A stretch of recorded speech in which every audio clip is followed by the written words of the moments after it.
L'ancien assassin connu sous le seul nom d'Aphrodite 9 est désormais hors contrôle, déconnecté du système qui permettait de dicter ses faits et gestes à celles et ceux qui souhaitaient faire d'elle une arme absolue pour dominer le monde. À présent, elle tente de trouver un nouveau sens à sa vie et surtout d'en apprendre davantage sur elle et ses créateurs en parcourant les zones dépeuplées du Nord, tandis que sur la ligne équatoriale, la guerre fait rage entre les cyborgs et les gens. La ville de Genesis, sous la gouverne de Marcus, qui a trouvé sa nouvelle foi depuis le départ d'Aphrodite, attaque sans relâche les ressources de sa rivale Speros City, qui n'a plus assez de moyens pour se défendre ou mener une contre-attaque. Le seul espoir des cyborgs réside dans les mystérieuses bases d'opérations abandonnées découvertes sous terre, à proximité de la ville, et qui semblent regorger de secrets et de technologies d'un autre temps qui pourraient bien faire la différence dans cette guerre. Après tout, c'est dans l'une de ces caches que l'on a ranimé Aphrodite avec le succès qu'on lui connaît. De son côté, la belle meurtrière renoue avec ses propres pensées et commence à mieux se contrôler et se connaître, mais elle a encore beaucoup à apprendre. Sur son chemin, elle va soudain rencontrer une version 15 d'elle-même, un androïde destiné au combat et entièrement autonome, qui acceptera de lui montrer une autre base issue du passé, où se trouvent peut-être quelques-unes des réponses aux nombreuses questions d'Aphrodite 9e du nom. Les deux femmes vont se retrouver nez à nez avec d'autres caissons de stase, plusieurs centaines si ce n'est davantage, tous remplis avec des modèles 15 et posant encore plus de questions sur la véritable nature de ce vaste programme.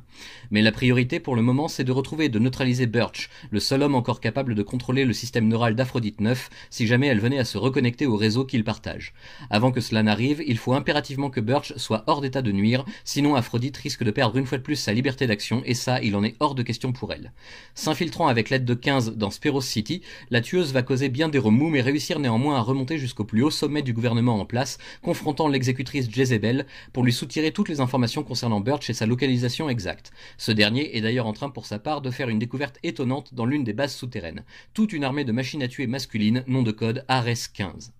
Le temps est compté pour les survivants de la surface de la Terre. Un ancien complot vieux de plus de 700 ans est en train de se réactiver et des êtres au-delà de la conception mortelle ordinaire se réveillent, destinés à prendre le contrôle de tout ce qui restera après la guerre suprême. Aphrodite sera amenée à prendre place autour de la table avec ces êtres d'exception dont elle commence également à se souvenir, ces entités créées par la main de l'homme mais appelées à devenir les nouvelles divinités d'un monde en ruine, vaincu et docile. Le voile est sur le point de se lever sur la véritable personnalité d'Aphrodite 9, mais pas sûr qu'elle accepte si facilement la vérité après avoir tant recherché sa propre indépendance. Son objectif principal reste inchangé en revanche, tuer Birch coûte que coûte, même si pour cela elle doit de nouveau manipuler les deux camps en pleine guerre d'extermination. Contrairement à ce que pourrait laisser penser le résumé de la 4e de couverture, ce second tome de la série Aphrodite 9 Rebirth par Matt Hawkins et Stepan Sejic n'est pas vraiment une fin en soi, c'est même plutôt un genre de commencement et d'introduction à quelque chose de bien plus grand encore qui ne demande qu'à être lancé sous les feux de la rampe, mais que l'on ne lira probablement jamais, en tout cas certainement pas dans l'immédiat, Topco et Image ayant bien d'autres priorités. Il va donc falloir nous contenter de cela et continuer d'espérer, contre toute logique, que cet univers fictif ne connaîtra pas une fin anticipée faute de lectorat dédié. En attendant, que peut-on dire de ce second tome? Je regrette toujours, pour commencer, la petite taille de l'album chez Réflexion, mais c'est devenu une habitude bien ancrée maintenant, donc pourquoi changer? Au moins le texte n'est pas si difficile à lire, sauf quand quelqu'un a la bonne idée d'écrire en gris sur une zone de texte noire ou grise foncée. Là, c'est parfaitement inconfortable pour quelqu'un dont les yeux commencent sérieusement à faiblir ou qui n'a tout simplement pas la bonne luminosité adéquate au moment de sa lecture. Autrement, la confection de l'album sans ça passe sans problème. Je n'ai même repéré qu'une seule petite coquille dans un dialogue, pas de quoi fouetter un chat, on a vu pire. Le scénario de Matt Hawkins est toujours aussi bon, nous entraîne même dans les coulisses de la toute première série dessinée par David Finch à l'époque, en nous promettant de grosses révélations, qui ne viendront jamais totalement en revanche, et c'est bien dommage. Mais comme le personnage d'Aphrodite elle-même semble complètement se ficher de sa vraie nature au moment où elle pourrait avoir toutes les révélations, le lecteur doit faire de même et suivre sans grand intérêt la traque de Birch jusqu'à sa résolution des plus prévisibles. Le dessin, quant à lui, toujours signé Stepan Sejic, oscille entre diverses références visuelles à des univers de science-fiction cybernétique ou au contraire biologiquement avancés. Là aussi, petit regret de ma part qu'il n'y ait pas davantage de diversité entre Genesis et Speros, mais c'est sans doute voulu par les auteurs afin d'accentuer les similitudes flagrantes de ces deux sociétés pourtant en guerre perpétuelle l'une contre l'autre. Avantage, c'est assez clair pour se repérer, de savoir qui est qui, sauf quand les modèles